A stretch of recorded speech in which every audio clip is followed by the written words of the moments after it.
दोस्तों, अब हम रासायनिक अपक्रिया के भाग के बारे में जानेंगे। तो किसी भी रासायनिक अपक्रिया के दो भाग होते हैं। नंबर एक अभिकारक, जिसे इंग्लिश में रिएक्टेंट कहते हैं, और नंबर दूसरा होता है उत्पाद, जिसे इंग्लिश में प्रोडक्ट कहते हैं। अब नंबर एक समझते हैं कि अभिकारक क्या होता है या किसे कहते हैं। तो ऐसे पदार्थ जो किसी रासायनिक अपक्रिया में भाग लेते हैं उन्हें अभिकारक कहते हैं।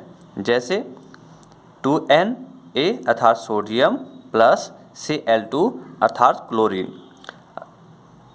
Na प्लस Cl2 अर्थात Na माने सोडियम और Cl2 अर्थात क्लोरीन, यह दोनों रासायनिक अपक्रिया में भाग ले रहे हैं। तो ये क्या कहलाएंगे? हमारे अभिकारक। मतलब Na सोडियम और क्लोरीन हमारे क्या कहलाएंगे?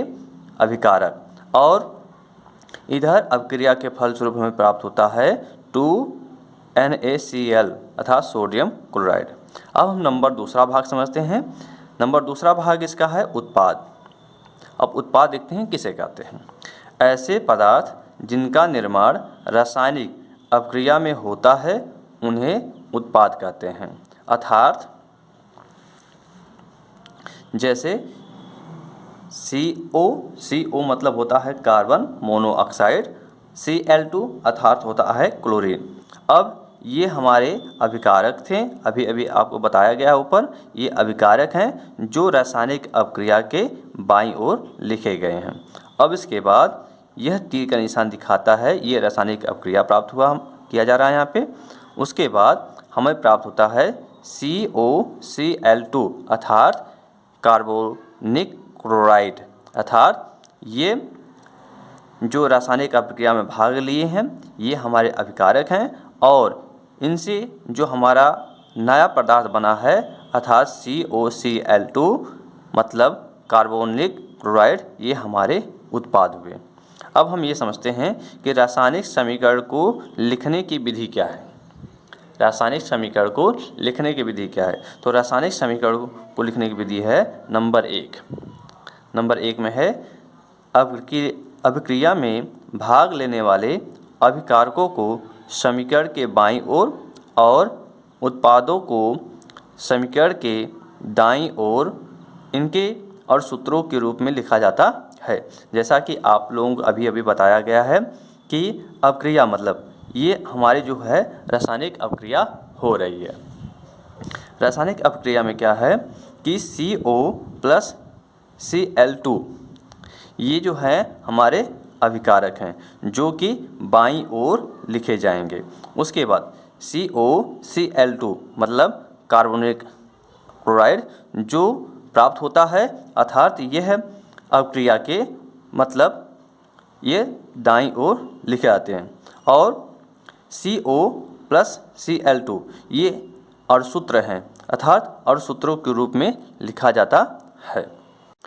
नियम नंबर 2, अभिक्रिया के अभिकारकों के सूत्रों के मध्य प्लस चिन्ह का प्रयोग किया जाता है। अर्थात हम इस तरह से कह सकते हैं, दो अभिकारकों के मध्य प्लस चिन्ह का प्रयोग होता है। जैसे यहाँ पे सूत्र के अनुसार A प्लस B, A एक अभिकारक है, दूसरा अभिकारक B है, दोनों के मध्य या बीच में प्लस चिन्ह का उपयोग किया गया है। उसके बाद नियम नंबर 3, दो उत्पादों के मध्य प्लस चिन्ह का उपयोग किया जाता है। ठीक उसी प्रकार जिस तरह से अभिकारकों के मध्य प्लस चिन्ह का उपयोग करते हैं, ठीक उसी प्रकार दो अभिकारकों मतलब C और D दो उत्पाद हैं, इनके मध्य भी प्लस चिन्ह का उपयोग किया जाता है। और जो इसमें तीर का निशान होता है यह अपक्रिया को दर्शाता है। नियम नंबर 4, अभिकारकों व उत्पादों के मध्य तीर का प्रयोग किया जाता है जो अपक्रिया के प्रगति को बताता है। अर्थात कहने का मतलब है कि A प्लस B को जब जोड़ा गया तो अभिक्रिया, यहाँ पे तीर के निशान का मतलब है अपक्रिया को दर्शाता है। अर्थात इन दोनों के मिलने के बाद कोई तीसरा उत्पाद बन रहा है, मतलब कोई प्रोडक्ट बन रहा है, मतलब C और D कोई उत्पाद बना यहाँ पे। इसके बाद इस रासायनिक समीकरण में ए तथा बी अभिकारक तथा सी व डी उत्पाद हैं। तीर दर्शाता है कि अभिक्रिया सी तथा डी के निर्माण की ओर अग्रसित है। जैसे एग्जाम्पल के तौर पे देखा जाए तो जैसे Zn मतलब जिंक, H2SO4 मतलब सल्फ्यूरिक अम्ल।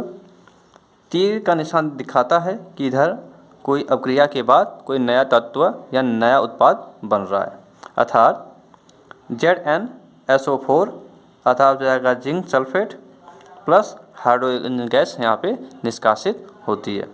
तो यहाँ पे Zn प्लस H2SO4 अर्थात दो अभिकारकों के मध्य प्लस चिन्ह लगाया गया, मतलब Zn मतलब जिंक और यहाँ पे सल्फ्यूरिक अम्ल के बीच में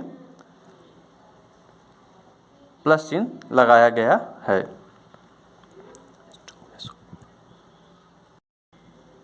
और दो उत्पादों के मध्य प्लस चिन्ह लगाया गया, अर्थात ZnSO4 जिंक सल्फेट और हाइड्रोजन के मध्य प्लस चिन्ह का उपयोग किया गया, मतलब ZnSO4 जिंक सल्फेट और हाइड्रोजन गैस यहाँ पे दो उत्पाद हो गए और दोनों उत्पादों के मध्य प्लस चिन्ह का उपयोग किया गया है।